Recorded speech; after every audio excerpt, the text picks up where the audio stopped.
I never thought the man I gave 15 years of my life to would look me in the eyes and tell me to get out of my own house. But that's exactly what happened on a cold Tuesday evening in November. I was standing in the kitchen I designed, in the home I paid for, when my husband walked in with his phone in one hand and a smile I didn't recognize. He didn't even wait for me to finish chopping vegetables for dinner. He just said it, casual, like he was asking me to pick up milk on the way home. "Rebecca, I need you to move out for a while." I remember the knife in my hand stopped midair. I turned to look at him, thinking maybe I misheard. Maybe he was joking. Maybe this was some weird prank I wasn't understanding. But his face was serious. Cold, even. The same face that used to light up when I walked into a room now looked at me like I was an inconvenience. "Excuse me," I said, my voice barely a whisper. He sighed, actually sighed, like I was being difficult. "I need the house for a few weeks, maybe a month. Vanessa is going to help me redecorate. You know how important image is for my career, and honestly, this place is looking a little dated."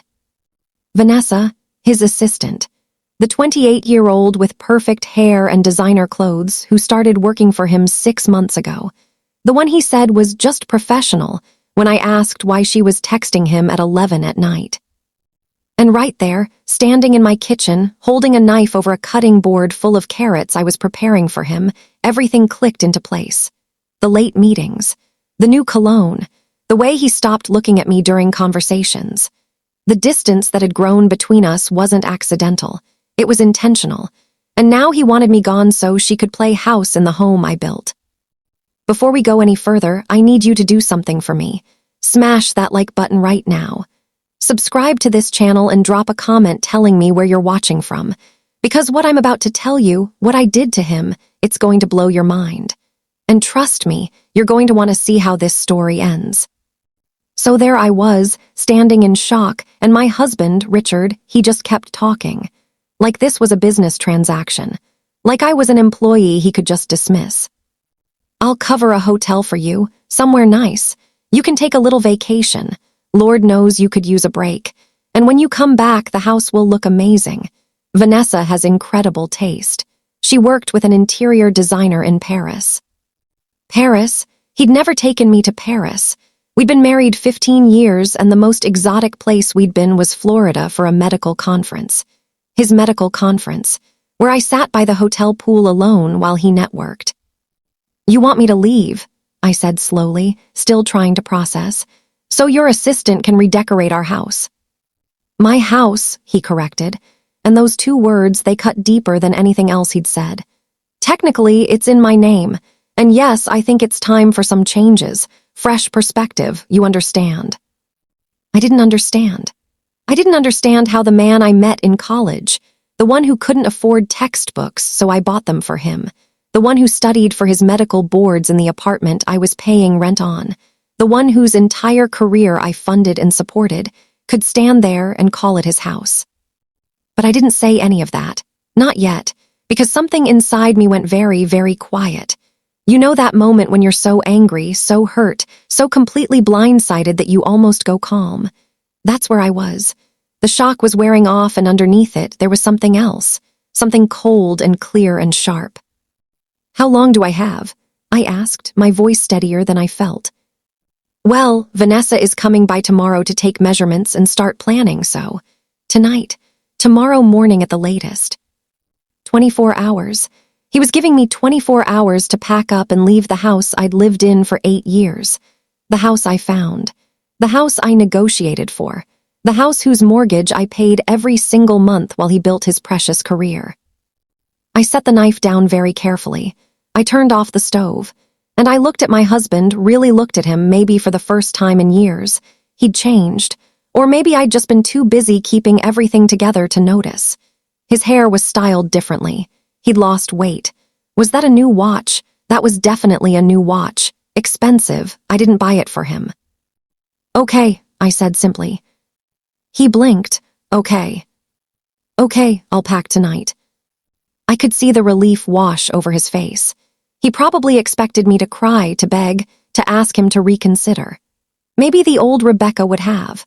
The Rebecca who smoothed over every problem, who sacrificed her own dreams so he could chase his, who bent and adjusted and accommodated until she barely recognized herself. But that Rebecca was gone. She died somewhere between "I need you to move out" and my house. "Great," he said, and he actually smiled. "I knew you'd understand. This is really going to be good for us. A little space, some new energy in here, you'll see." Us, he said us like we were a team, like he wasn't choosing another woman over me, like this was some kind of mutual decision we'd made together over breakfast. I nodded. I'm sure it will be very enlightening. He didn't catch the edge in my voice. He never did.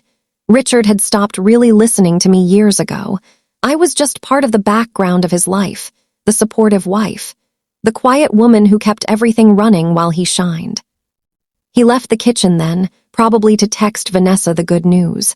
And I stood there alone, surrounded by the cabinets I'd picked out, the countertops I'd saved for, the appliances I'd researched and purchased. Every single thing in this house I'd chosen, I'd bought, I'd built. And he thought he could just erase me. I picked my phone up from the counter and stared at it for a long moment. I could call my sister. I could call my best friend Maria. I could break down and cry and scream about how unfair this was. But I didn't. Instead, I went upstairs to our bedroom, the one with the view I'd fallen in love with, and I opened my laptop. I had packing to do, yes, but first I had some research to do, because Richard had just made the biggest mistake of his life. He forgot who he was dealing with. People always ask me how it started. How does a marriage that looked perfect from the outside rot from the inside? When did I miss the signs? But the truth is, I didn't miss them. I saw every single one. I just chose to believe they meant something different. Let me take you back to when things were good, or when I thought they were good. Maybe they never were and I was just too in love to see it. I met Richard 20 years ago at State University. I was 22, in my final year of a business degree, and he was 24. First year of med school. We met at a coffee shop off campus. The cliché kind of meeting where he was short on cash and I bought his coffee. He had these warm brown eyes and this boyish smile, and he said, "Let me buy you dinner to pay you back." One coffee turned into dinner. Dinner turned into late-night study sessions. Study sessions turned into weekends together, and before I knew it, I was completely in love. Richard was driven, ambitious. He knew exactly what he wanted: a successful medical practice, respect, financial security, and he worked toward it with this intense focus I found attractive.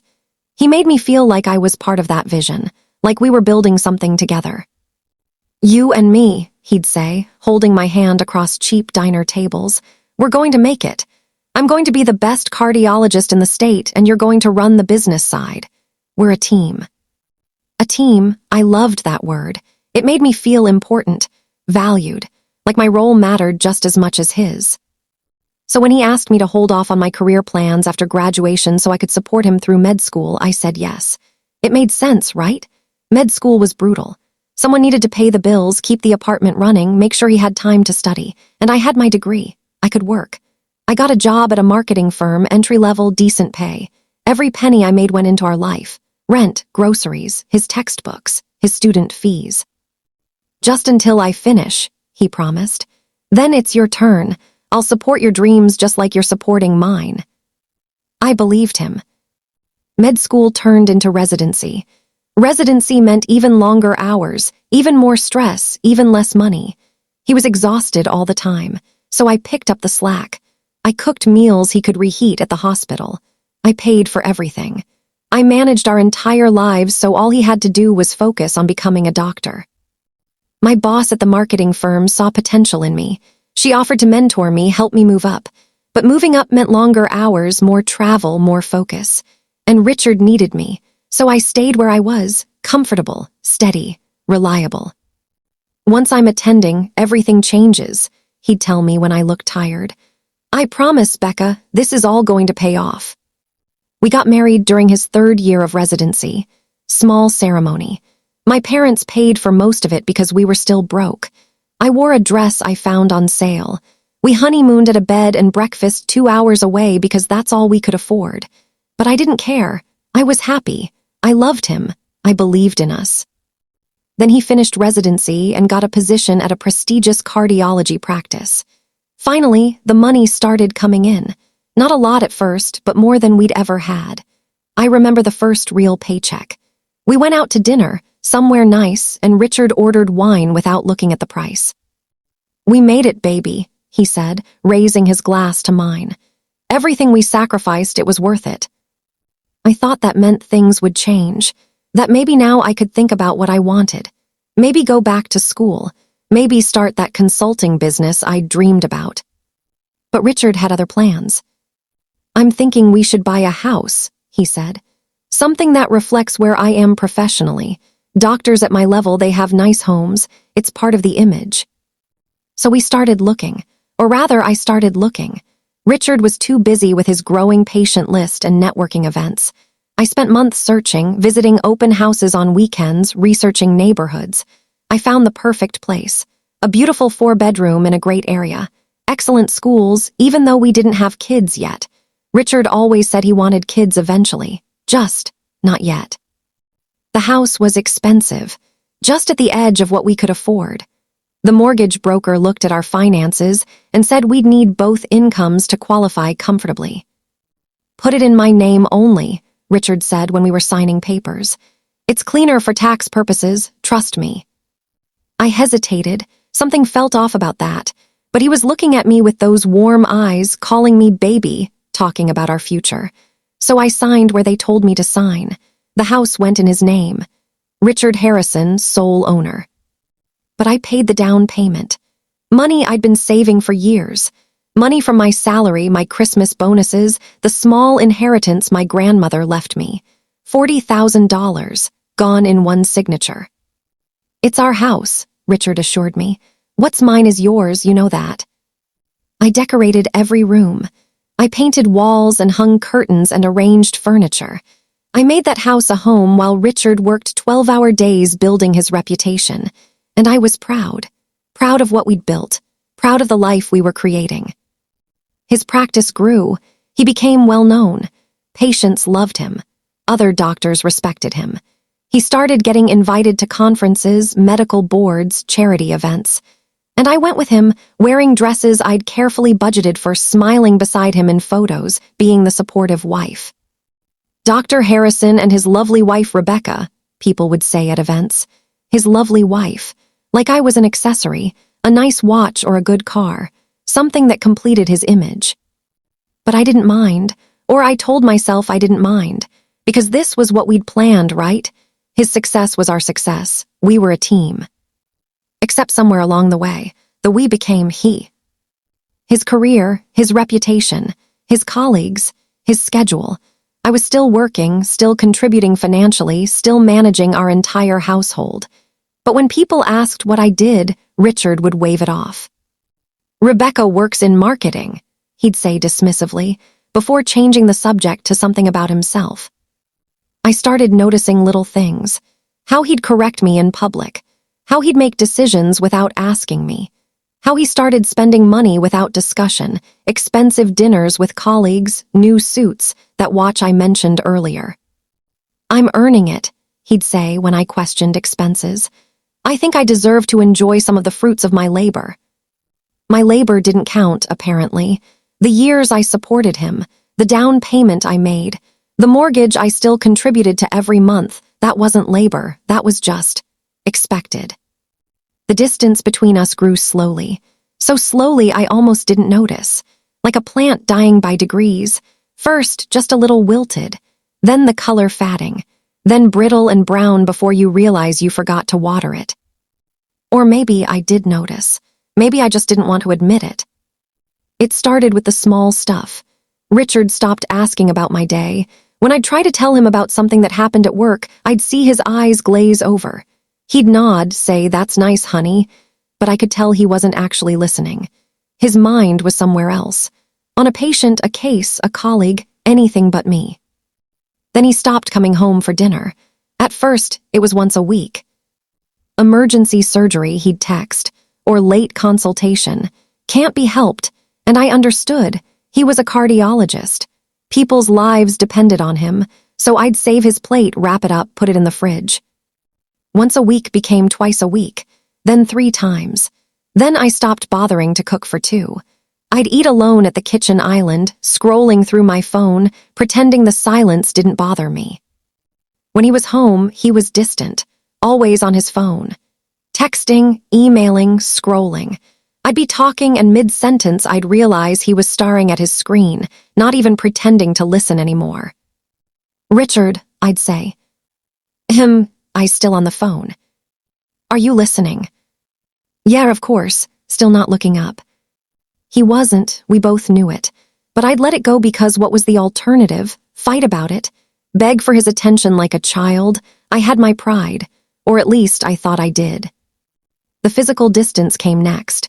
We'd always been affectionate, holding hands, kissing goodbye in the mornings, cuddling on the couch during movies. But that stopped too. Gradually. He'd pull away when I reached for his hand, turn his cheek when I tried to kiss him, stay on his side of the bed, careful not to touch me even in sleep. I told myself he was stressed. Work was demanding, he was tired, it wasn't about me. But deep down, I knew better. I started watching him more carefully. The way he'd smile at his phone when a text came through. How he'd take calls in another room, closing the door. The new attention to his appearance, working out more, buying expensive clothes, caring about his hair in a way he never had before. "You look nice," I said one morning when he came down in a new suit. "Big meeting today," he said, barely glancing at me. "With who?" "Potential investors for the practice expansion. You wouldn't know them." You wouldn't know them. Like I was too stupid or too irrelevant to understand his world. I let it slide. I let a lot of things slide. Because confronting it meant admitting something was very wrong, and I wasn't ready for that. My best friend Maria saw it before I did. Or she saw it and said something when I was still in denial. We were having lunch, one of our monthly catch-ups, and I was telling her about Richard's upcoming conference in San Diego. "He asked me not to come this time," I said, trying to sound casual. "Says it's going to be all work, no spouse events. Doesn't make sense for me to sit in a hotel room alone." Maria put down her fork and looked at me, really looked at me. "Becca, when's the last time you and Richard did something together? Just the 2 of you?" I opened my mouth to answer and realized I couldn't. Weeks, months, I genuinely couldn't remember. "He's busy," I said defensively. "His practice is growing, you know how it is." "I know how it shouldn't be," Maria said carefully. "My husband is busy too. He still makes time. He still acts like he wants to be around me." "What are you saying?" She hesitated. Then, "I'm saying maybe you should pay attention, really pay attention, to where he's going, who he's with, why he's pulling away." "Richard wouldn't," I started, but I couldn't finish the sentence. "Wouldn't what? Cheat? Leave? Stop loving me?" Because looking at our marriage honestly, I wasn't sure he did love me anymore. Maybe he hadn't for a while. "Just be careful," Maria said softly. "Protect yourself." I should have listened. Instead, I went home and tried harder. I made his favorite meals. I bought new lingerie. I suggested date nights. I tried to be more interesting, more engaged with his work, more whatever it was he seemed to want. But you can't fix a marriage alone. And Richard wasn't trying at all. The real wake-up call came about 2 months before he asked me to move out. I needed to use his laptop because mine was updating. He left it on the kitchen counter before heading to the hospital. I opened it to check my email. His messages were still open. I shouldn't have looked, I know that. Privacy, trust, all of that. But something made me pause, something made me scroll up. And there she was, Vanessa. Messages going back months, hundreds of them. Good morning texts, good night texts, inside jokes, compliments, and photos, her in a dress asking his opinion. Him telling her she looked stunning. Her thanking him for lunch, for dinner, for the lovely evening. My heart was pounding so hard, I thought I might be sick. I scrolled further. There were messages about me. "When are you going to tell her?" Vanessa had written. "Soon," Richard replied. "I need to time it right. She's fragile." Fragile? He thought I was fragile. "You deserve to be happy," Vanessa wrote. "With someone who understands you, someone on your level." You get me in a way she never has, Richard responded. This connection we have, it's rare, special. I closed the laptop. My hands were shaking. Part of me wanted to scream. Part of me wanted to throw the laptop across the room. Part of me wanted to curl up and cry. But I did none of those things. I went to work. I sat through meetings. I smiled when I needed to smile. And I came home and made dinner and acted like everything was normal when Richard came home at 10 o'clock, smelling like perfume that wasn't mine. How was your day? I asked. Long, he said. I'm exhausted. I'm going to bed. He didn't ask about mine. I stayed up late that night, sitting in the dark living room, staring at the walls I'd painted, the furniture I'd chosen, the life I'd built. And I made a decision. I wasn't going to confront him. Not yet. Because men like Richard, when you confront them too early, they lie. They manipulate. They make you feel crazy for questioning them. They gaslight you until you don't trust your own eyes. No, I was going to wait. I was going to watch. I was going to gather information. And when the time was right, when I had everything I needed, then I'd act. I just didn't know the time would come so soon. Or that it would come in the form of him asking me to leave my own house so his mistress could redecorate it. But when it did, I was ready. Or at least I thought I was. After finding those messages, I started paying attention differently. It's strange how you can live with someone and not really see them until you're looking for something specific. And once I started looking, I saw everything. Vanessa, I needed to know who she really was. What made her so special that my husband was willing to throw away 15 years for her? I'd met her exactly twice before, both times at practice events. The first time was at the office Christmas party last year. Richard introduced her casually. This is Vanessa, my new assistant. She's been a tremendous help organizing my schedule. She was beautiful, I'll give her that. Tall, probably 5'8" or 5'9", long dark hair that fell in perfect waves. The kind of waves I could never get my hair to do no matter how many products I tried. She wore a red dress that night. Fitted. Expensive. The kind of dress you don't buy on an assistant's salary. It's so wonderful to finally meet you, she'd said, shaking my hand. Her grip was firm, confident. Richard talks about you all the time. Lies. He barely talked about me to me, let alone to her. But I smiled and said something polite about how nice it was to meet her too.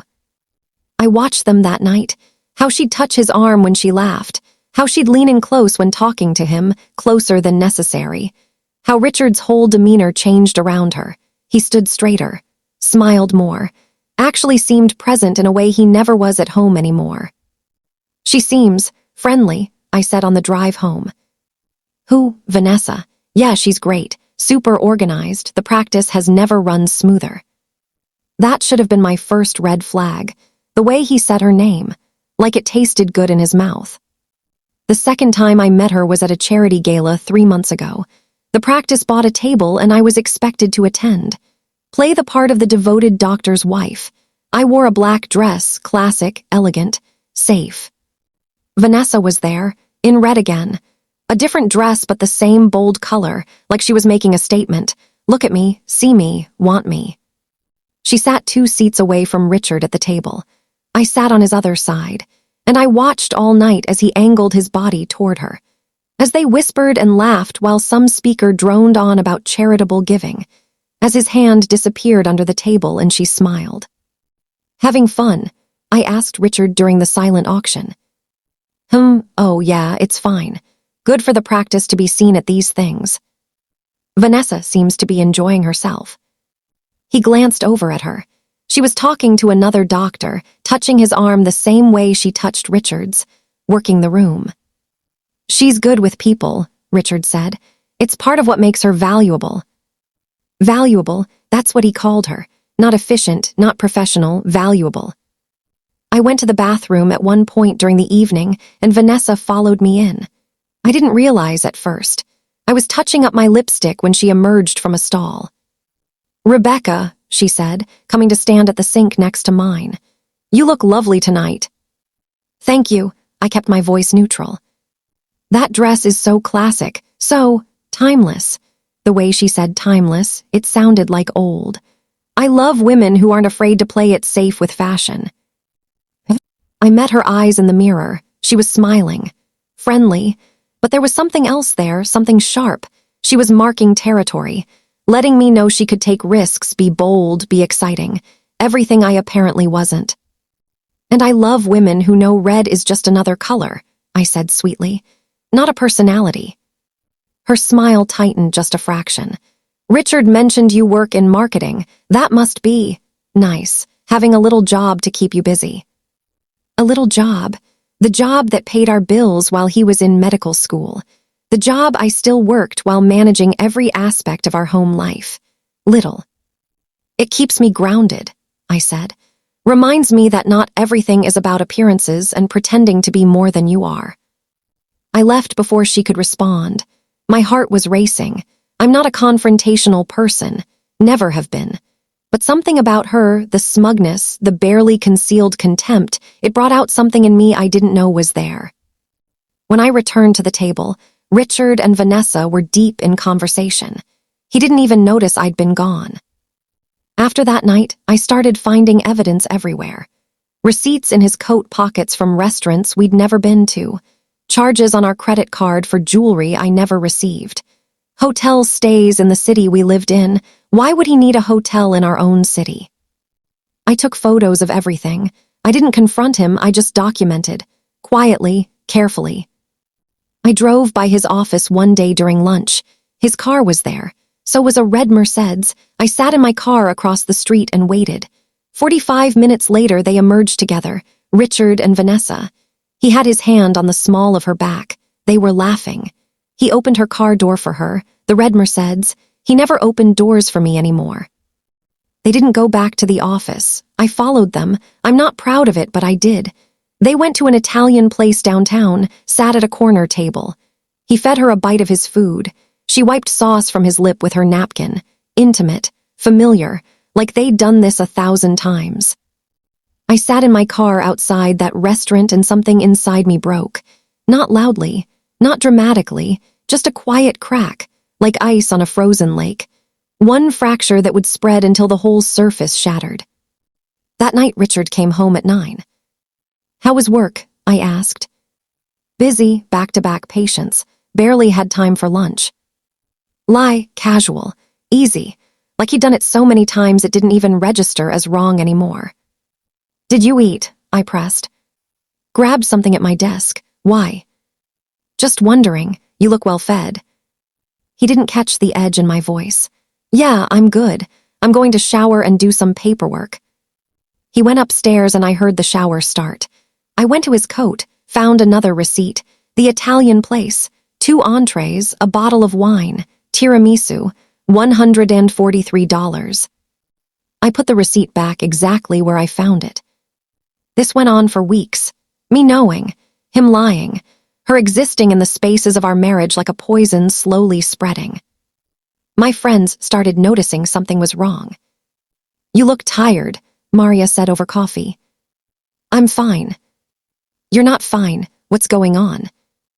I almost told her, almost broke down right there in Starbucks and cried and showed her all the evidence I'd been collecting. But something stopped me. Pride maybe. Or the fact that saying it out loud made it real. Made it something I couldn't take back or pretend wasn't happening. Just work stuff, I said. Stressful project. She didn't believe me, I could tell, but she let it go. I threw myself into work, stayed late, took on extra projects, my boss noticed. Rebecca, you've been killing it lately, she said. I'm impressed. I'd like to talk to you about a senior position that's opening up. A promotion, something I'd wanted for years, but the timing felt wrong. Everything felt wrong. Can I think about it? I asked. Of course, but don't think too long. You deserve this. Deserve, that word haunted me. What did I deserve? A faithful husband? A partnership? Respect? Apparently not. Then came that Tuesday in November, the day everything came to a head. I remember every detail of that day with crystal clarity. The kind of clarity you get when your whole world is about to implode. Your brain suddenly decides to record everything in high definition so you can replay it later and torture yourself.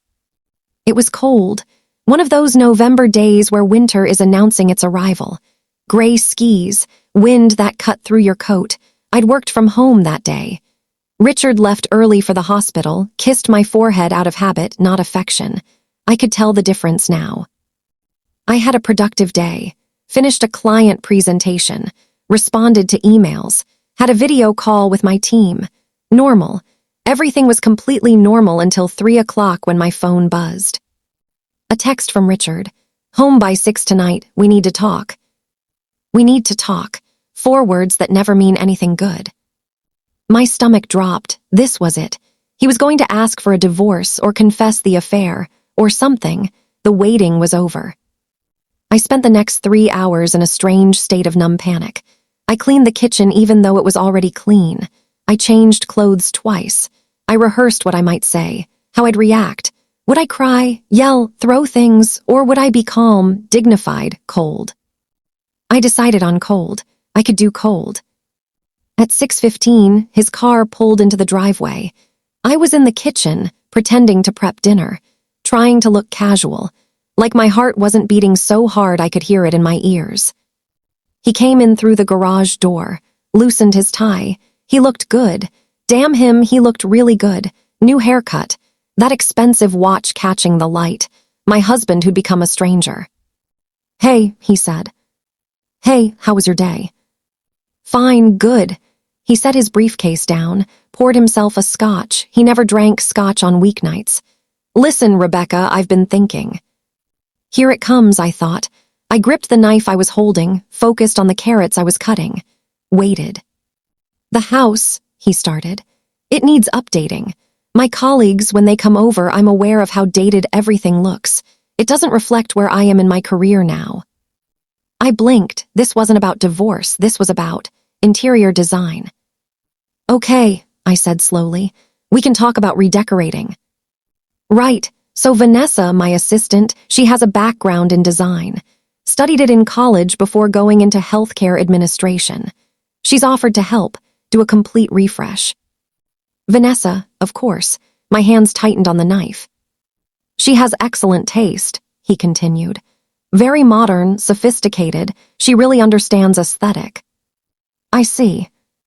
The thing is, it's going to be a big project. Furniture moving, painters, possibly some contractors. It's going to be disruptive, messy. I waited. There was more coming. I could feel it. So I was thinking, he said, taking a sip of his scotch, it might be easier if you stayed somewhere else for a few weeks, just while we get the major work done. I'll pay for a nice hotel. You could use a break anyway. Treat it like a vacation.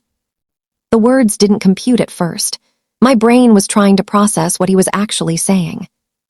You want me to move out, I said flatly. Temporarily, just to make the renovations smoother. Vanessa is really excited about the project, and I'd like to give her space to work. Vanessa is excited. Yes, she has this whole vision. She's actually coming by tomorrow to take measurements and start planning. So if you could be out by then, that would be ideal.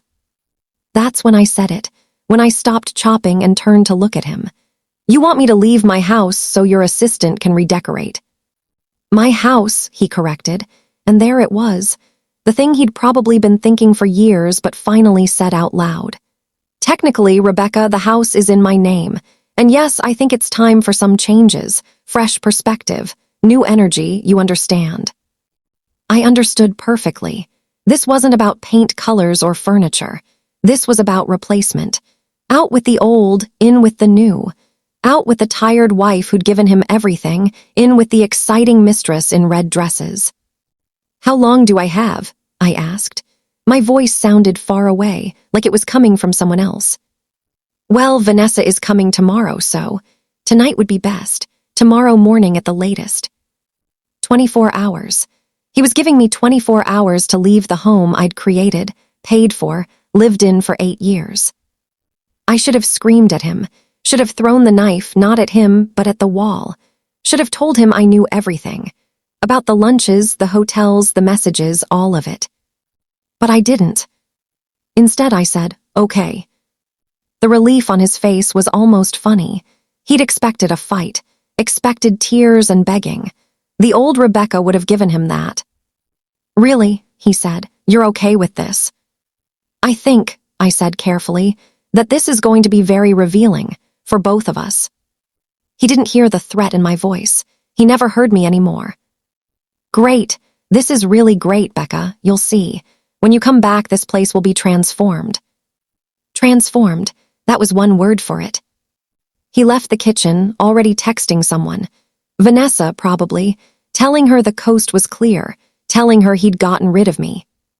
And I stood there in the kitchen I'd designed, in the house I'd found, holding a knife over vegetables I was cutting for a man who'd just thrown me away like garbage. But I wasn't garbage. I was gasoline.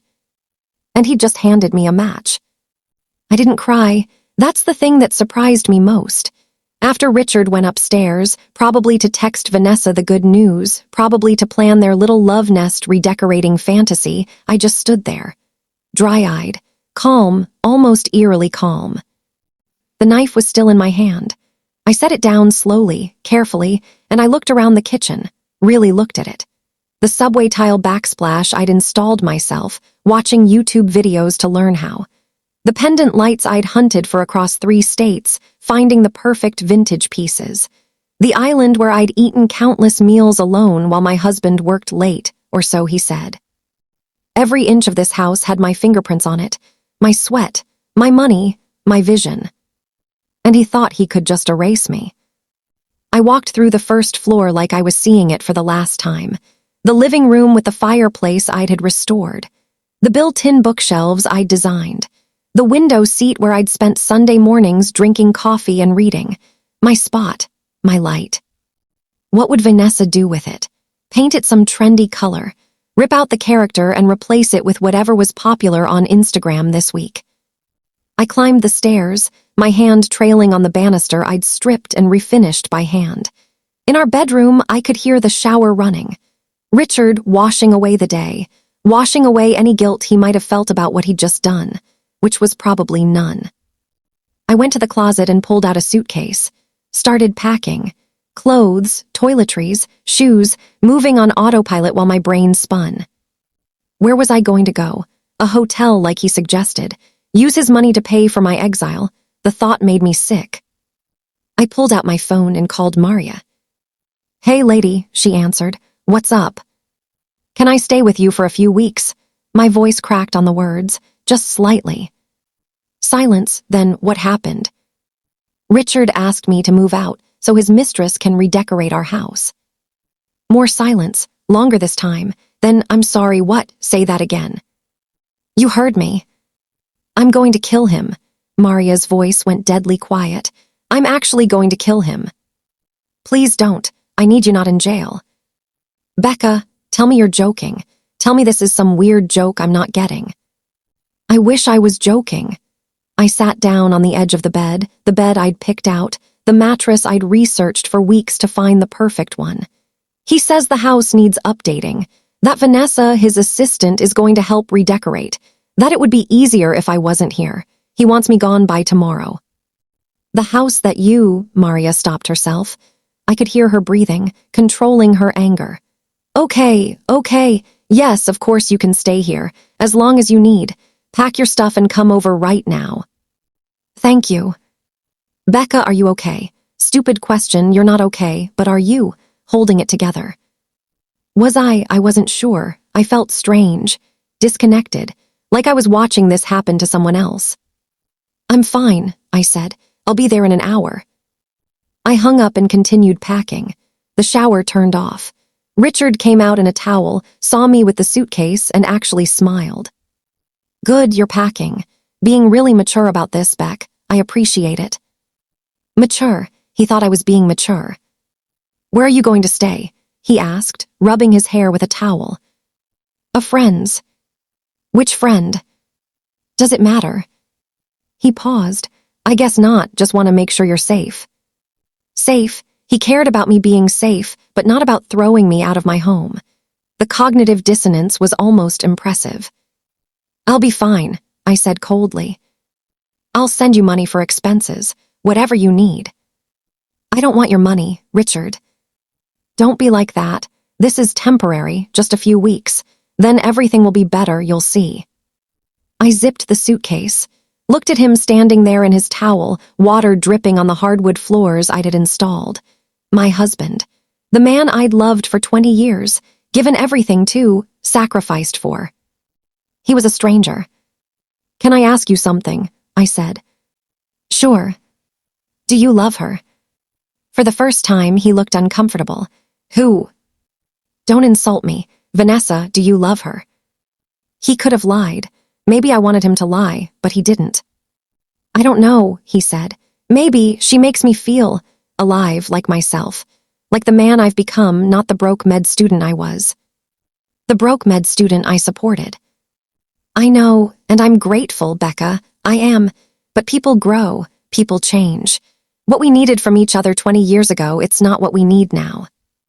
What we needed, like this was mutual, like I'd also outgrown him. What do you need now? I asked. Someone who gets my world, who fits into it, who makes me look good. And I don't. He had the decency to look slightly guilty. You're a good person, you've been a good wife, but you're comfortable, safe, and I need more. More after everything. I wasn't enough. I was just comfortable, safe, boring. Okay, I said. Okay. You want more. You should have more. I hope you and Vanessa are very happy together. I meant it to sound sarcastic, but it came out flat, empty. I grabbed my suitcase and walked toward the door. Becca, he called after me. I stopped but didn't turn around. This really is for the best, for both of us. You'll see. You'll find someone who appreciates you, someone on your level. My level? Like I was beneath him now. Like the years I'd spent building him up, they'd worked so well that he'd risen above me and couldn't even see me down here anymore. I walked out without responding, down the stairs, through the living room, past the kitchen where this nightmare had started. I loaded my suitcase into my car, a Honda, reliable, practical. I'd wanted something nicer, but Richard said we should save money. Meanwhile, he drove a BMW for his image. I sat in the driver's seat and stared at the house. My house, the house he thought was his. And that's when it hit me. The realization that had been trying to surface since the moment he told me to leave. Richard thought he'd won, thought he'd gotten away with it. The affair, the disrespect, the erasure of everything I'd contributed. He thought he could just rewrite history and I'd disappear quietly. But he'd forgotten something important. He'd forgotten that the quiet, supportive wife he'd stopped paying attention to, she was smart, strategic, capable. I'd run marketing campaigns, managed budgets, built brands. I knew how to research, how to plan, how to execute. And he'd just given me motive, time, and nothing left to lose.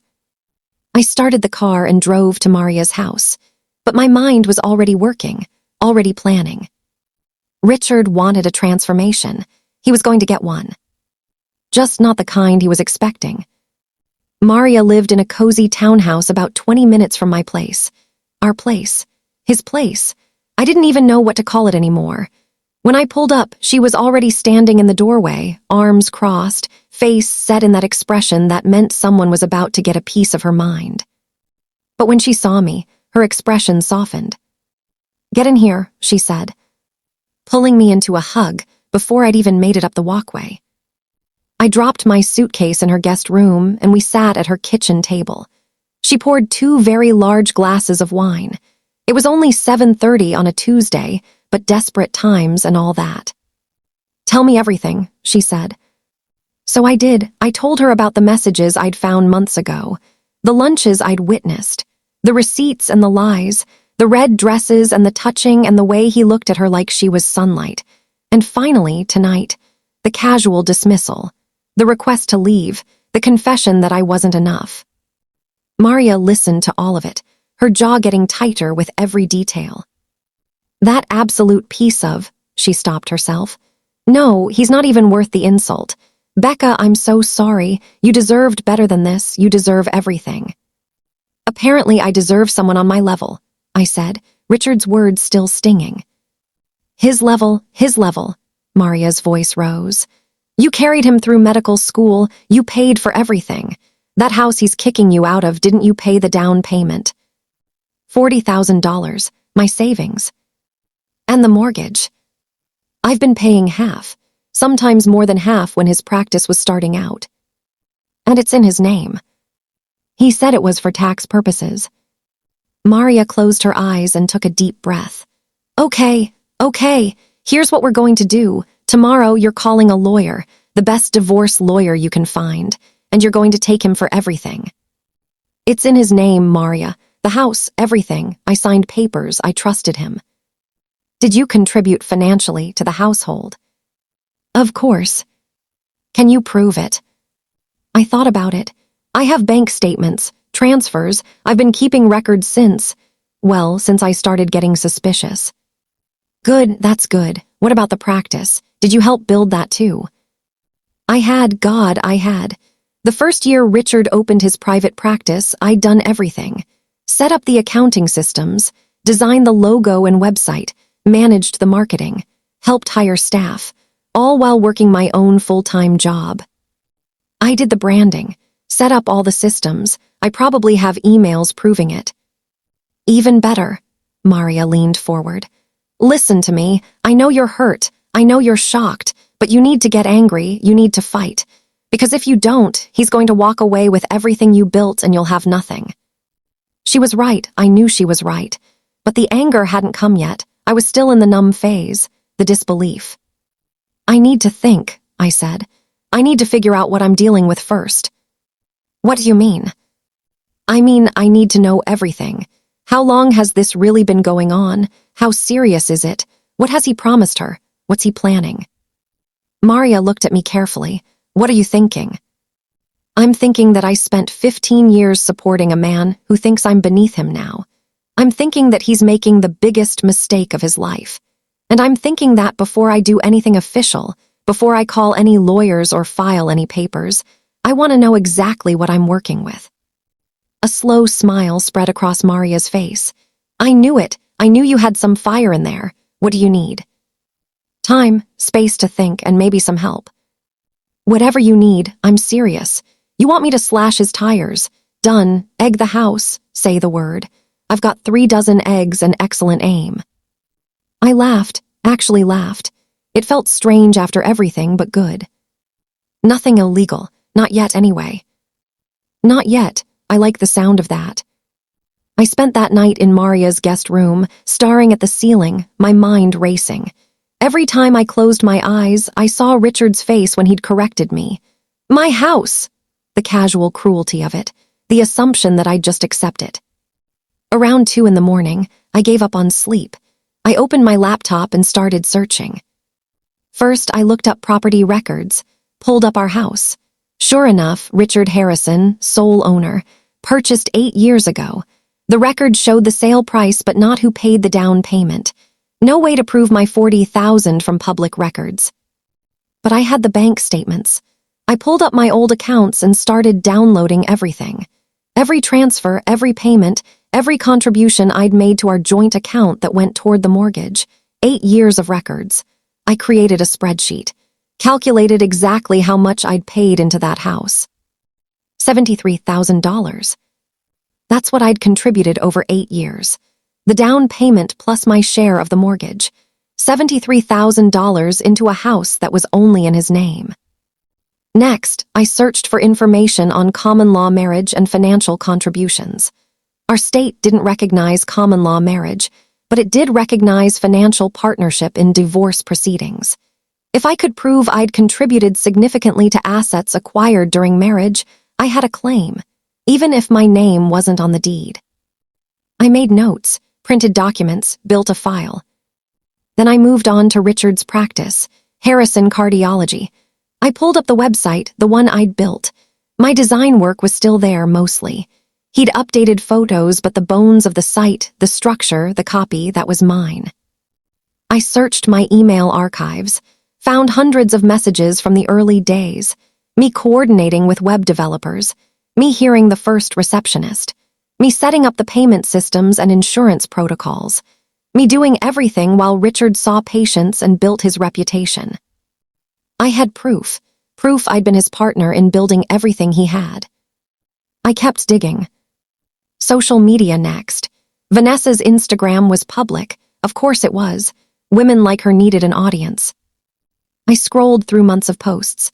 Her in exotic locations, designer clothes, expensive dinners, and there, if you knew what to look for, evidence of Richard.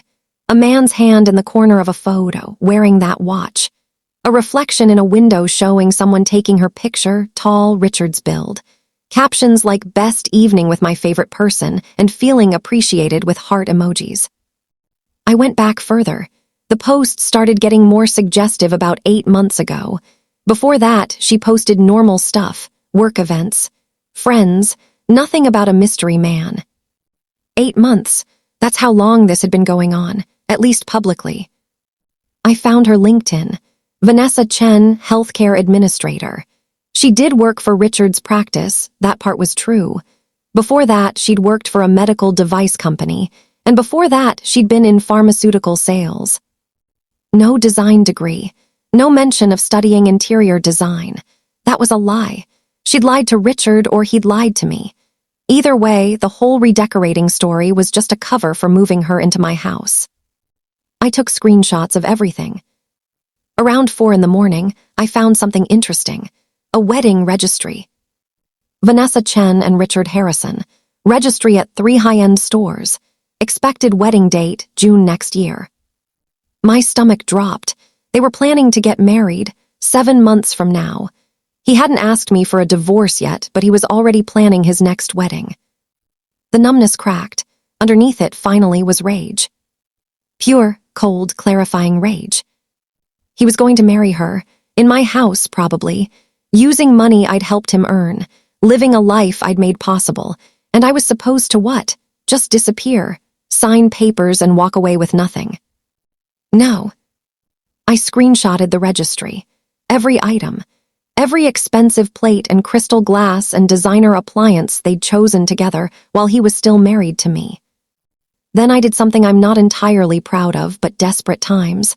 I tried to access Richard's email. We used to know each other's passwords. Years ago, before passwords got complicated, his password for everything was the same. His mother's maiden name and his birth year. Simple, easy to remember. Worth a shot. I tried it, it didn't work. He'd changed it. But then I remembered Richard wasn't tech-savvy. He reused passwords. I tried his hospital login that he'd written down in our home office once when he needed me to check something for him. It worked. I was in. My hands were shaking as I scrolled through his emails. Months of correspondence with Vanessa. Intimate, detailed, planning their future together, talking about me like I was an obstacle to work around. One email from 3 weeks ago made my blood boil. Vanessa had written, "When are you going to tell her? I'm tired of hiding. I want to wake up with you every morning. I want our life to start." Richard's response, "Soon, baby. I promise. I'm working on an exit strategy. I need to make sure she can't take anything from me in the divorce. The house, the practice, my assets. My lawyer is helping me figure out how to protect everything." His lawyer, he already had a divorce lawyer. He was already planning to leave me, and he was strategizing how to make sure I got nothing. The redecorating story, asking me to move out, it wasn't about paint colors. It was step 1 of pushing me out completely. Get me out of the house, establish it as his sole residence, move Vanessa in, change the locks probably. Create a narrative where I'd abandon the home. I kept reading. Another email. "Once she's out, I'm going to suggest a trial separation. Let her get used to being gone. Then file for divorce citing irreconcilable differences. My lawyer says if I can prove she voluntarily left the marital home, it strengthens my case for keeping it." Voluntarily left. He was setting me up. I sat back, my heart pounding. But here's what Richard didn't know. What he'd forgotten in all his plotting and planning. I was smarter than him. I'd always been smarter than him. I was the one who got him through organic chemistry. I was the one who helped him study for his boards.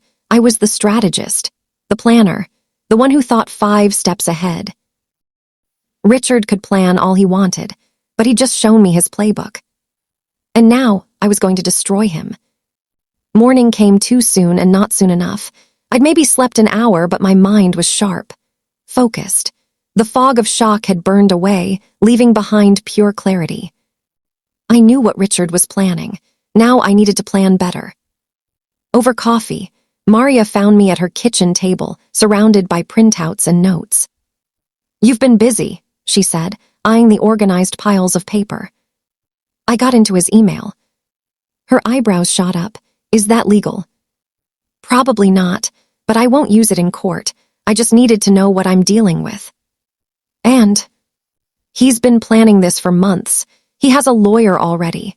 They're strategizing how to keep me from getting anything in the divorce. The move-out thing, it's a setup. He's going to claim I abandoned the home. Maria sat down heavily. That son of a... There's more. He and Vanessa have a wedding registry. They're planning to get married in June. While he's still married to you. He's planning to file for divorce soon, once he's established that I've voluntarily left. Maria was quiet for a moment. Then, "So what are you going to do?" Good question. What was I going to do? I could call a lawyer today, file for divorce first, beat him to it, fight for my share in court. It might work. With the financial records I had, proof of my contributions, maybe I'd get something. But maybe wasn't good enough. Richard had resources, money for expensive lawyers, connections, respected doctors who'd testify about his character. What did I have? Bank statements and screenshots. No, if I went the conventional route, even if I won, it would take years. Cost a fortune I didn't have. And Richard would drag it out, make it ugly, paint me as the bitter ex-wife trying to take what wasn't mine. I needed a different approach. "I'm going to beat him at his own game," I said slowly. "He wants to play strategic. I'll be strategic. He wants to protect his assets. I'll hit him where it actually hurts." "I'm listening." I looked at all my research. The financial records, the emails, the evidence of the affair, the wedding registry, and something clicked into place. Richard's reputation is everything to him, right? It's why he wants the fancy house, the perfect image, the young, beautiful wife who makes him look successful. Right. His reputation is built on his practice, his patience, the respect of his peers, the hospital privileges. All of it depends on him being seen as ethical, trustworthy, professional. Maria's eyes widened. "You're going to expose the affair." "Not just the affair. I'm going to expose everything. Who he really is. What he did to get where he is. How he used me and is now trying to discard me." How? That was the question. How do you destroy someone's reputation effectively? How do you make sure the truth gets out in a way that actually matters? I thought about my career in marketing, brand building, message management, narrative control. Then I thought about Richard's practice. His patients were mostly older, wealthy, established people, country club types, people who valued integrity and family, people who gossiped. And his colleagues, doctors at the hospital, the medical board, they had ethics codes, standards of conduct. "I need to document everything first," I said. "Get it organized, create a record that's undeniable." Like a dossier. Exactly like a dossier. Every receipt, every message I can access legally. The financial records showing my contributions, proof of the affair, the wedding registry while he's still married, all of it in a clear, organized format. Then what? Then I need leverage. I need something that makes him vulnerable, something he doesn't know I have. I thought about the house. My name wasn't on it, but I had proof I'd paid for nearly half of it. That was something. Then I thought about his practice. I'd helped build it. My work was still there, the systems I'd set up. That had value. "I need to talk to a lawyer," I said. "Not to file for divorce yet, just to understand my rights, what I'm entitled to, what he can't take away from me." "I know someone," Maria said. "Diane Chen, she's a shark, handles high-asset divorces. She'll tell you exactly where you stand." "Can you get me a meeting?" "I'll call her right now." While Maria made the call, I kept organizing. I created a timeline, when the affair likely started, when Richard consulted his lawyer, When he opened joint credit cards he didn't tell me about, when large sums of money started moving in ways I didn't recognize. I found discrepancies. Money that should have been in our joint savings wasn't there. He'd been moving assets, preparing. But he'd been sloppy about it, left trails, because he didn't think I was paying attention, didn't think I was smart enough to catch him. His mistake. Maria hung up. Diane can see you today, 11 o'clock. Thank you. Becca, I have to ask, are you sure about this? Going after him hard, it's going to get ugly. He made it ugly when he asked me to leave my own house for his mistress. Fair point. I spent the next 2 hours preparing for the lawyer meeting, printed documents, organized everything chronologically, created a summary sheet. By the time I walked into Diane Chen's office at 11, I had a 3-inch binder of evidence. Diane was in her 50s, sharply dressed, with eyes that didn't miss anything. She looked through my materials for 45 minutes without speaking, just reading, occasionally making notes. Finally, she looked up. This is comprehensive, she said. You did good work here. Thank you. Your husband is planning to screw you in the divorce. I know. But he's been stupid about it, moving money around while you still have account access, planning a wedding while still married, having an affair with an employee. These are all things that work in your favor. So I have a case. You have a case. The house, you have a strong claim to your financial contribution even though it's in his name. The practice is trickier, but we can argue you were instrumental in building it. I'd estimate you could walk away with 30 to 40% of the marital assets. 30 to 40% of everything I'd helped build, while he kept 60 to 70. What if I want more? I asked. Diane smiled. Then we get creative. You said he's a cardiologist with hospital privileges. Yes. Hospitals and medical boards take ethics very seriously. An affair with an employee, especially if there's any hint of impropriety regarding practice finances or favoritism, that could trigger an ethics review. What would that mean for him? At minimum, embarrassment, possibly suspension of privileges while they investigate. If they find anything questionable, he could lose his position. Would the affair alone be enough? Depends. Do you have evidence it affected his professional judgment? Did he give her raises she didn't deserve, promotions, practice resources for personal use? I thought about it. The receipts I'd found, some were charged to the practice card, dinners that were definitely not business, hotel rooms in the city. He used the practice card for personal expenses related to the affair. Diane's smile widened. That's embezzlement, misuse of business funds, that's a big deal. I sat back. This was bigger than I'd realized. Here's what I recommend, Diane said. We file for divorce, but we don't show our hand immediately. We file on grounds of adultery, which in this state affects asset division in your favor. We demand full financial disclosure. Make him produce every record, every account, every asset. And while that's happening, we quietly build the ethics case. We don't file it unless we need to. As leverage. Exactly. We let him know we have it, that we're willing to use it. Most men in his position will settle very favorably to avoid public scandal and professional consequences. It was a solid plan, strategic, clean. But something about it didn't satisfy the anger burning in my chest. What if I don't want to settle quietly? I asked. Diane looked at me carefully. What do you want? What did I want? I wanted Richard to feel what I felt, the shock, the betrayal, the humiliation of being discarded. I wanted him to understand what he'd thrown away, what he'd lost. I wanted him to know that I wasn't weak, wasn't beneath him, wasn't nothing. I want him to know he messed with the wrong woman, I said. I want everyone to know. I want his perfect image shattered. I want his colleagues and his patients and his precious Vanessa to see exactly who he really is. Diane nodded slowly. That's a different kind of case, more public, more aggressive. Are you prepared for what that means? The attention, the judgment. People will have opinions about your marriage, your choices, everything. I thought about it, really thought about it. Did I want to be that woman, the scorned wife who went nuclear? Then I thought about Richard's face when he told me to leave, the casual dismissal, the assumption I'd just disappear. Yes, I said, I'm prepared. All right then, Diane opened a fresh legal pad. Let's talk strategy. Over the next week, I became someone I didn't quite recognize. Someone focused and calculating and absolutely certain of what needed to be done.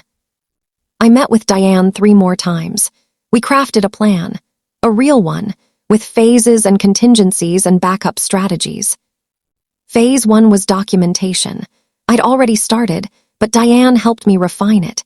We needed everything organized in a way that would hold up under scrutiny. She referred me to a forensic accountant who looked at the practice finances and found even more discrepancies. Richard had been moving money around for months, preparing to hide assets. The accountant found $40,000 missing from our joint savings, transferred to an account I didn't have access to, probably planning to claim he didn't know where it went. We found credit cards he'd opened in just his name, charges for jewelry, trips, a designer handbag that cost $6,000, all while he was telling me we needed to be careful with money. Every discovery made me angrier and colder. Phase 2 was legal positioning. Diane filed for divorce on my behalf. We did it quietly, no drama, just submitted the papers to the court. Grounds: adultery and financial misconduct.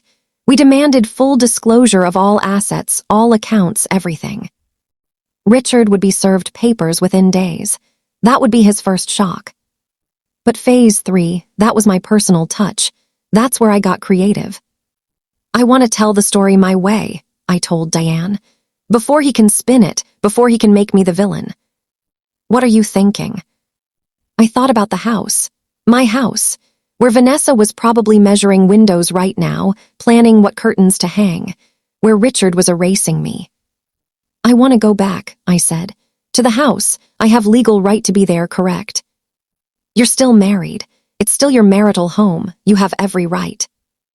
Good, because I have something I want to leave for them. What kind of something? I smiled. Something that tells the truth. Diane looked wary. Nothing illegal, nothing that could be used against you. Nothing illegal, I promise, just artistic expression. I spent 3 days creating it. My masterpiece. The thing that would hang on the wall when Richard and Vanessa walked in. I used my marketing skills, graphic design, layout, visual storytelling. I created a large format print, 3 feet by 4 feet, professionally mounted and framed. At the top, in elegant script, the true story of this house. Below that, a timeline, with photos and documents and receipts. 20 years ago, Rebecca meets Richard. She's a college senior with a business degree and career prospects. He's a broke med student with debt and dreams. 15 years ago, Rebecca supports Richard through medical school. Her salary pays rent, food, books, tuition. Total contribution, $67,000. 10 years ago, Rebecca supports Richard through residency. Continues paying all living expenses. Forgoes career advancement to be available for his needs. Total additional contribution, $43,000. 8 years ago, Richard becomes attending physician. Rebecca finds their house. Rebecca pays $40,000 down payment from her savings. House goes in Richard's name for tax purposes. 8 years of mortgage payments. Rebecca contributes $33,000. Richard contributes $31,000. Total Rebecca investment in Richard's house, $73,000. Then the next section, the practice. Rebecca designs logo, website, marketing materials. Rebecca sets up accounting systems. Rebecca hires initial staff. Rebecca manages operations for first year while working full-time elsewhere. Value of services, $80,000+. And finally, the affair. 8 months of receipts, hotel rooms, dinners, jewelry, designer gifts. Total spent on mistress while married, $47,000. Source of funds, marital assets and practice account, embezzlement. At the bottom, a simple statement. Richard Harrison built his success on his wife's sacrifice, then asked her to leave so his mistress could redecorate. This house was built with Rebecca's money, Rebecca's work, and Rebecca's heart. Now you know. It was perfect, factual, undeniable, and devastating. I had it professionally printed and framed, museum quality, the kind of thing that looked important, permanent. When are you going to hang it? Maria asked when I showed her. Tomorrow, while Richard is at the hospital, I still have my key. Is he going to lose his mind? Completely. Good. That night I barely slept. I was nervous, excited, terrified. This was really happening. I was really doing this. In the morning, I dressed carefully. Jeans and a sweater, comfortable but put together. I wanted to look calm, in control. Maria came with me. For moral support, she said, and as a witness that you didn't do anything crazy. We drove to the house at 10. Richard's car was gone. He'd be at the hospital for hours. I used my key. The house looked the same but different. Some furniture moved. Paint samples on the walls, Vanessa's touch already everywhere. In the living room, above the fireplace where a mirror used to hang, there was empty space. Perfect. Help me, I said to Maria. We hung my creation, centered it perfectly, stepped back. It looked incredible, professional, undeniable, like a museum exhibit on betrayal. He's going to die, Maria said. I know. We took photos, documentation that it had been hung and when and what it said. Then I walked through the house one more time, my house, for the last time as someone who lived there. I went to the kitchen and found a notepad, wrote a simple message. Richard, I let myself in to collect some items I forgot. I also left you a housewarming gift. It's hanging in the living room. I think it really ties the room together. Enjoy your redecorating. Rebecca. I left the note on the kitchen counter where he'd see it. Then Maria and I left, locked the door behind us. Now what? Maria asked as we drove away. Now we wait, I said, for Richard to come home and find my gift. When will that be? I checked my watch. He usually gets home around 6, so 8 hours. What do you think he'll do? I thought about it. Richard's rage, his panic, the realization that I wasn't going quietly, that I was fighting back. I think he's going to call me, I said, and scream. Are you going to answer? I smiled. Oh, absolutely. I wouldn't miss that call for anything. We went back to Maria's house. I made tea, tried to read a book, couldn't focus. Checked my phone every 5 minutes. 4 o'clock, 5 o'clock, 5:30. At 6:15, my phone rang. Richard. I took a deep breath, let it ring 3 times, then answered. Hello. What the hell did you do? His voice was pure rage, shaking with it. I'm sorry, you'll have to be more specific. The thing on the wall, that poster. You broke into my house and hung some kind of insane manifesto. I didn't break in, I used my key. It's still my house, Richard, legally. We're still married. Take it down right now. I'm not there. I'm at a friend's, remember. You asked me to leave. Then I'll take it down. You could, but I have photos documenting it was there. And copies, lots of copies. Taking it down doesn't make it not true. Silence. I could hear him breathing hard. Vanessa saw it, he said finally, his voice different now, quieter. She was here when I got home, she saw the whole thing. Good, perfect, actually. What did she say? I asked sweetly. She left. She's upset. She thinks I lied to her about the house, about how much you contributed, about everything. Did you lie to her? That's not the point. That's exactly the point, Richard. The truth matters, and now it's on the wall for everyone to see. You're insane. This is insane. No, what's insane is asking your wife to leave the home she paid for so your mistress can play house. What's insane is planning a wedding while still married. What's insane is embezzling from your practice to buy gifts for your girlfriend. Another silence, longer. How do you know about, he started. I know everything, Richard, every receipt, Every transaction, every lie, I've known for months. I just waited for the right time to do something about it. If you try to use any of this. Oh, I'm not going to try. I already filed for divorce. You'll be served papers tomorrow, and my lawyer has copies of everything.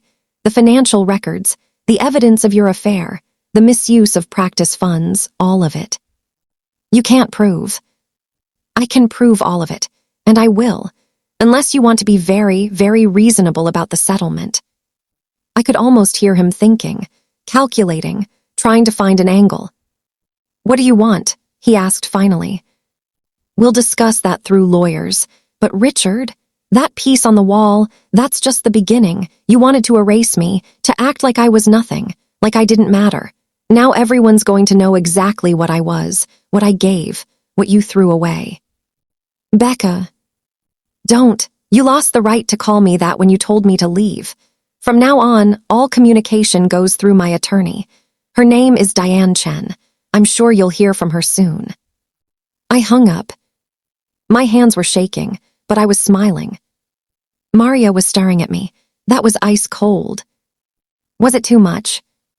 It was perfect. My phone rang again. Richard. I declined the call. He called 3 more times. I declined them all. Then a text. Please, can we talk about this like adults? I replied, we could have talked like adults before you asked me to move out for your mistress. Too late now. Another text. I made a mistake. Can we fix this? No. Becca, please. I'll end things with Vanessa. We can go to counseling. I still love you. I stared at that message. He still loved me. Now, when he was facing consequences, when his perfect plan was falling apart. Not when he was texting her. Not when he was planning a wedding. Not when he was asking me to leave. Now, when it was convenient. I typed back, you love what I did for you. You loved having someone to use. That's not the same as loving me, and I'm done being used. I blocked his number. What now? Maria asked. Now, I said, we wait for him to realize I'm serious, and then we watch everything fall apart. The next morning, I woke up feeling something I hadn't felt in months. Power. Control. Like I was finally the author of my own story instead of a side character in Richard's. My phone had 17 missed calls. 12 from Richard on various numbers. He must have borrowed phones when he realized I'd blocked him. 3 from unknown numbers, and 2 from Diane. I called Diane first. You've been busy, she said when she answered. You heard. Richard's lawyer called me at 7 this morning. Apparently, your husband is very motivated to settle quickly and quietly. I smiled. Is he now? He's offering you the house outright, plus $200,000 in cash. You walk away, sign an NDA, and agree not to pursue any claims against his practice. $200,000, plus the house I'd already paid $73,000 into. It was more than I'd expected to get a week ago. But it wasn't enough. What's the house worth? I asked. Current market value, about $600,000. You've paid off about $200,000 of the mortgage, so there's $400,000 left owing. So he was offering me a house with $400,000 in debt, plus $200,000 cash. Essentially, $400,000 total once the mortgage was paid. Meanwhile, the practice was worth at least $2 million. Our other assets, retirement accounts, investments, another $500,000. He was offering me maybe 15% of everything. No, I said. I told him you'd say that. He's going to come back with another offer. Tell him I want 50% of everything. The house, the practice, all assets. And I want him to publicly acknowledge my contribution to his career. The public acknowledgement will be the sticking point. I know, but that's what I want. All right, I'll communicate that. Rebecca, I have to tell you, the piece you hung in the house, it's complicated things. How so? It could be seen as aggressive, retaliatory. His lawyer is going to use it to paint you as unstable. Let them try. Everything on that piece is factual. I have documentation for every single claim. I know, and that's our strength, but be prepared for this to get ugly. Ugly, it was already ugly. Richard had made it ugly when he chose Vanessa over me. After I hung up with Diane, I checked my email. There were 3 messages from people I didn't know. I opened the first one cautiously.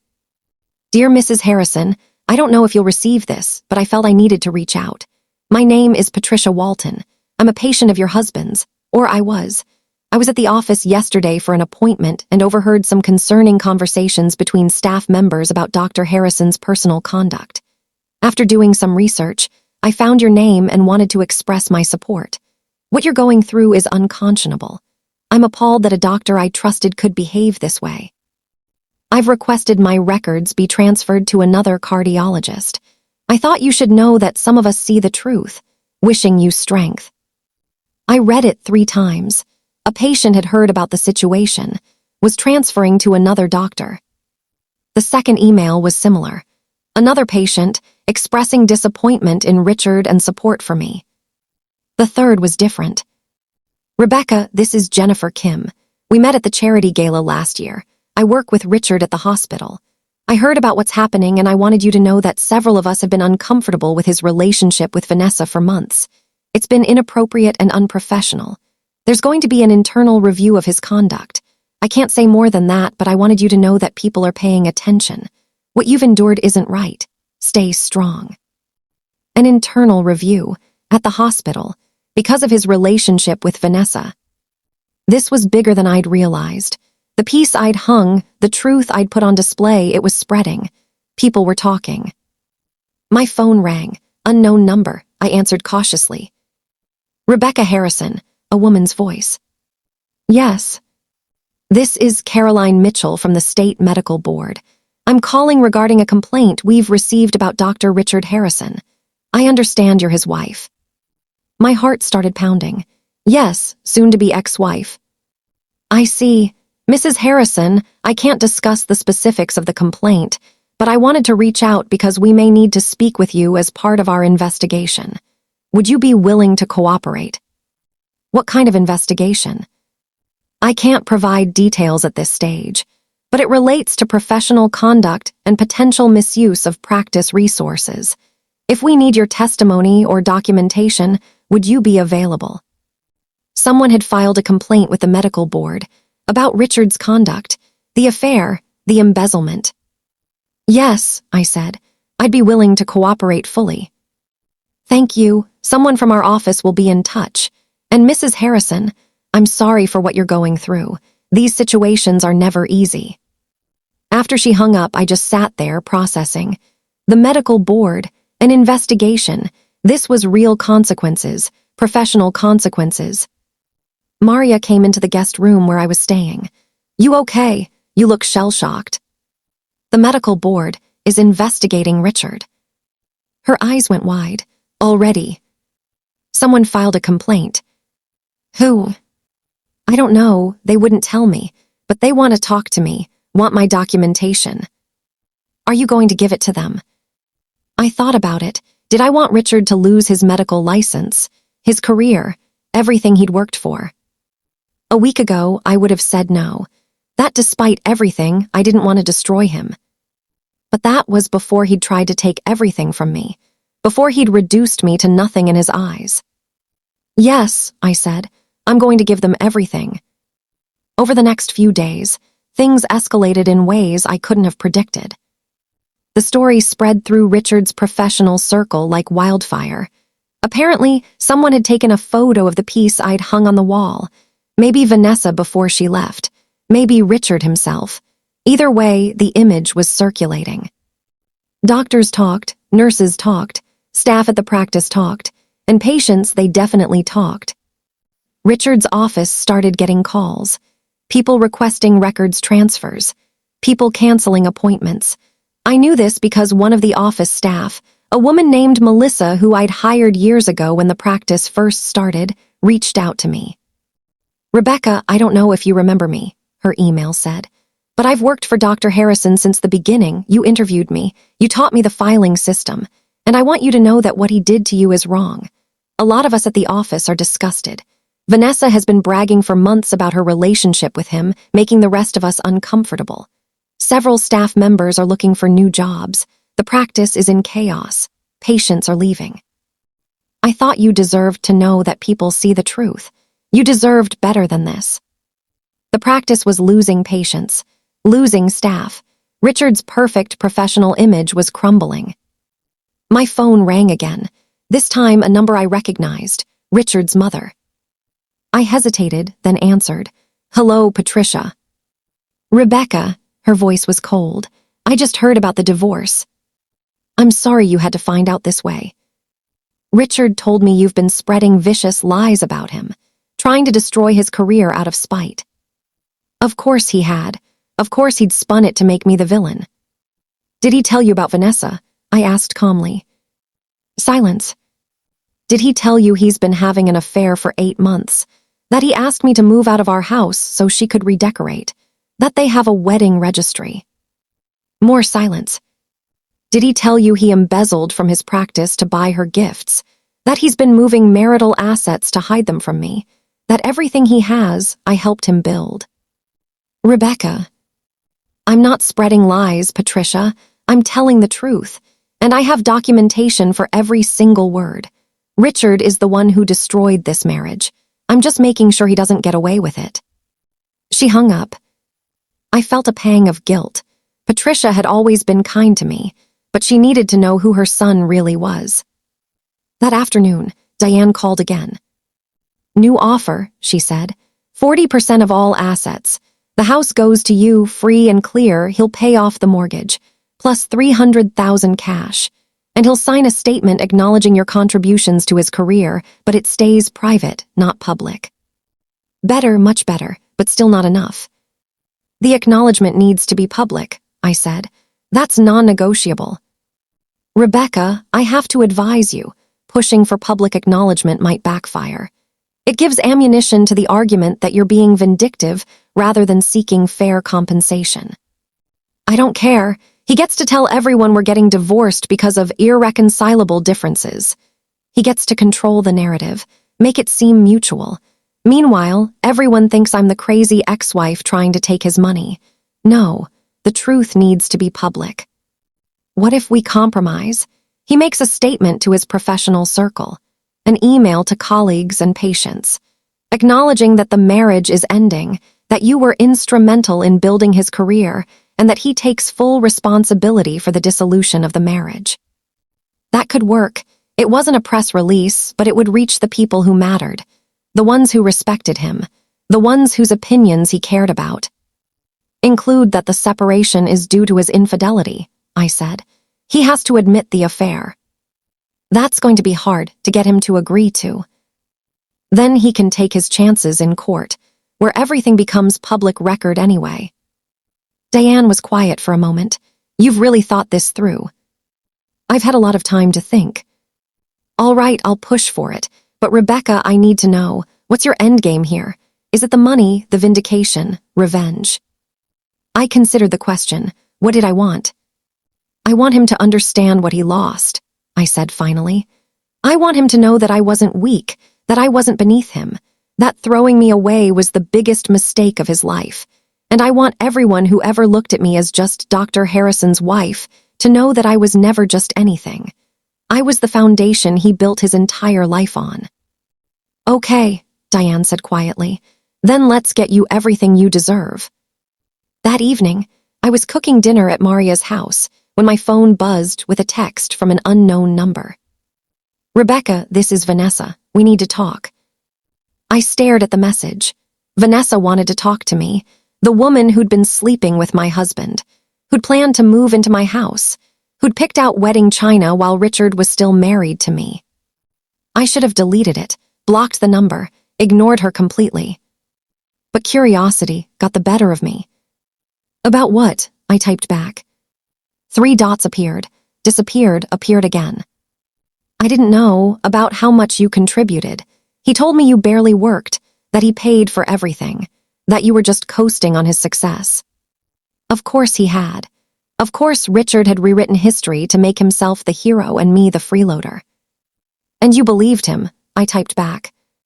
"I'm sorry, I know that doesn't mean anything to you, but I thought you should know that I ended things. After I saw what you hung on the wall, after I did my own research, I realized he'd been lying to me too. Part of me felt a small, petty satisfaction. Richard had lost both of us. But mostly, I just felt tired. He's a user, Vanessa continued.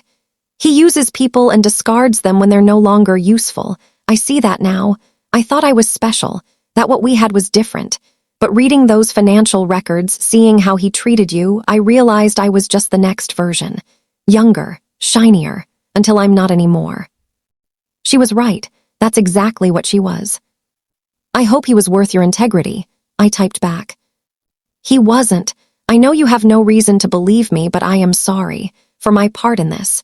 You didn't deserve it. I didn't respond. There was nothing to say. Her apology didn't undo the damage, didn't erase the betrayal. But it did tell me something important. Richard was alone now, no wife, no mistress, just himself and his crumbling reputation. The next morning, Diane called with news. He agreed, she said. To what? Everything.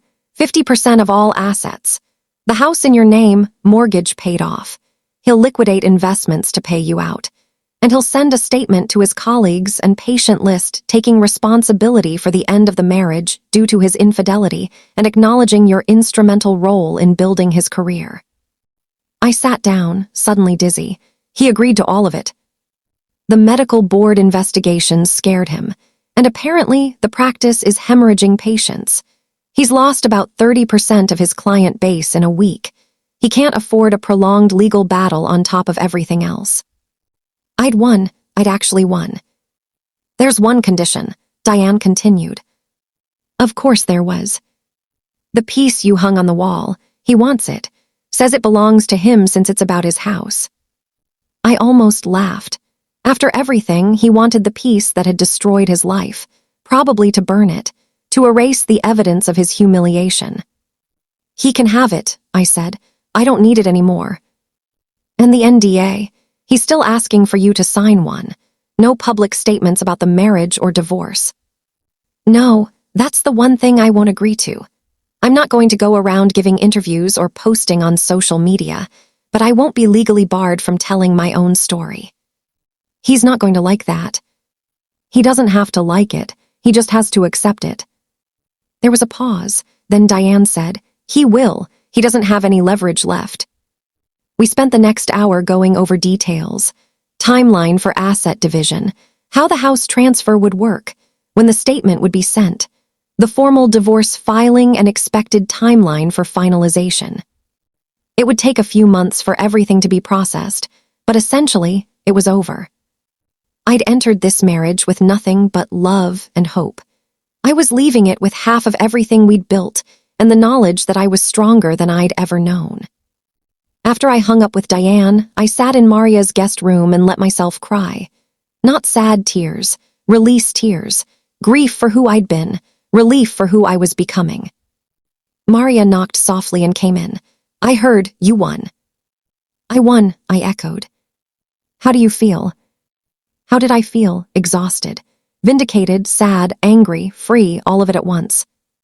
I feel like I can finally breathe, I said. That weekend, Richard sent the statement. Diane forwarded it to me. Dear colleagues, patients, and friends, it is with deep regret that I must inform you that my wife Rebecca and I are divorcing.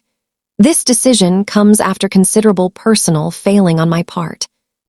I have been unfaithful to my marriage vows, and that infidelity has rightfully led to the end of our union. Rebecca deserves far better than the treatment she received from me. I want to take this opportunity to publicly acknowledge something I should have stated years ago. Rebecca was instrumental in building everything I have achieved. She supported me financially and emotionally through medical school and residency. She contributed significantly to the down payment and mortgage of our home. She created the branding, systems, and infrastructure that allowed my practice to thrive. While my name is on the door, her work is in the foundation. I take full responsibility for the end of our marriage and the hurt I have caused. Rebecca conducted herself with grace and dignity throughout our years together, and she deserves recognition for her contributions and respect as she moves forward. I ask for privacy for both of us during this difficult time, and I thank you for your understanding. Sincerely, Dr. Richard Harrison. I read it 3 times. It wasn't everything. It didn't capture the depth of his betrayal or the magnitude of what I'd lost. But it was acknowledgement, public, documented acknowledgement that I mattered, that I'd built this too, that I wasn't nothing. It would go to every colleague in his professional network, every patient on his mailing list, everyone who'd ever thought of me as just the wife. Now they'd know different. Is it enough? Maria asked, reading over my shoulder. It's enough, I said. And surprisingly, I meant it. The anger that had been burning in my chest for weeks, the rage that had driven me to hang that piece on the wall, to fight for every penny, to demand recognition, it was finally cooling. Not gone, I'd never forget what Richard did, how he'd made me feel, what he'd tried to take from me. But the heat of it, the consuming need for revenge, that was fading. Because I'd gotten what I needed, not just the money or the house or the statement. I'd gotten myself back. The woman who was smart enough to see through his lies, strong enough to fight back, brave enough to demand what she deserved. She'd been there all along, buried under years of making myself smaller, quieter, more convenient. But she was back now, and she was never going away again.